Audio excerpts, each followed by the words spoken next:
మీ కుటుంబాలు కూడా ఎన్నో శోధనలు అనుభవిస్తున్నా నాకు తెలుసు. మీ కుటుంబాలు కూడా ఎన్నో ఇరుకు ఇబ్బందుల మధ్యన, లేకపోతే భర్త వల్ల, పిల్లల వల్ల, రకరకాల పరిస్థితులు మీరు చూస్తూ, అయ్యో నా భర్త త్రాగుబోతుడు అయిపోయాడయ్యా, నా పిల్లలు లోకానికి బానిసలైపోయారయ్యా, మాట వినట్లేదయ్యా అని చాలా మంది ప్రార్థిస్తున్నారు కదా. దేవుడు మీ కుటుంబాలన్నిటిని కూడా విడిపించబోతున్నారు. ఎందుకంటే దేవుని వాక్యం రాయబడి ఉంది.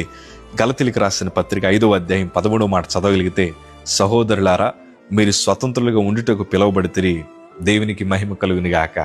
స్వతంత్రులుగా ఉండడానికి పిలువబడ్డాం. మన ప్రభులు వారు ఈ పాపం అనే బానిసత్వం నుండి విడిపించడానికే ఈ లోకానికి దిగొచ్చారు.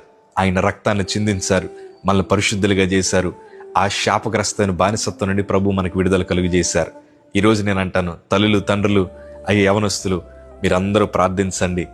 ఏ పాపం నుంచి అయితే మీరు బయటికి రావాలని ఆశపడుతున్నారో, ఏ పాపం నుంచి అయితే మీ కుటుంబాలు విడిపించబడాలని కోరుకుంటున్నారో, ఏ ఇబ్బందుల నుంచి అయితే మీ కుటుంబాలు బయటకు రావాలని కోరుకుంటున్నారో, వాటన్నిటి నుండి ఈ రోజు నా ప్రభు మిమ్మల్ని విడిపించబోతున్నారు. ఎందుకంటే ఆయన శక్తి కలిగిన దేవుడు. ఆయన మా కుటుంబాలకి మనశ్శాంతి దేవుడు దయచేశారు.